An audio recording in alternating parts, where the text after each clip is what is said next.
So we're at the lake, and when we were coming in, there were a number of people coming up from the lake carrying jerry cans of water.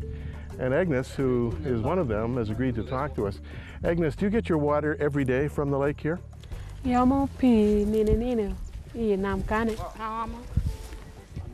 every she day. gets from here every day. And you use the water for what? She uses it for cooking, bathing, washing clothes, and drinking as well. And drinking as well. Yeah. Now, is the water safe to drink? Is it clean to drink? They are always being told that it's not safe for drinking, so sometimes they are given some other disinfectant to put in the water. And do you ever get sick from drinking the water? Yes.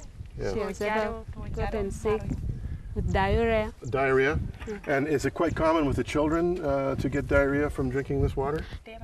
It's very common. Yeah.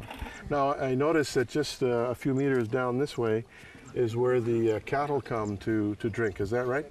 Yeah, it's true. Yeah. What would you prefer in terms of water? Would you prefer to have a borehole here?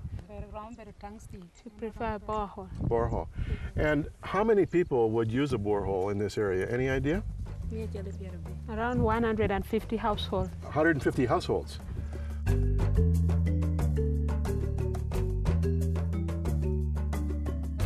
Now, friends, when we talk to you about adding value to the lives of people here in northern Uganda, we're not kidding.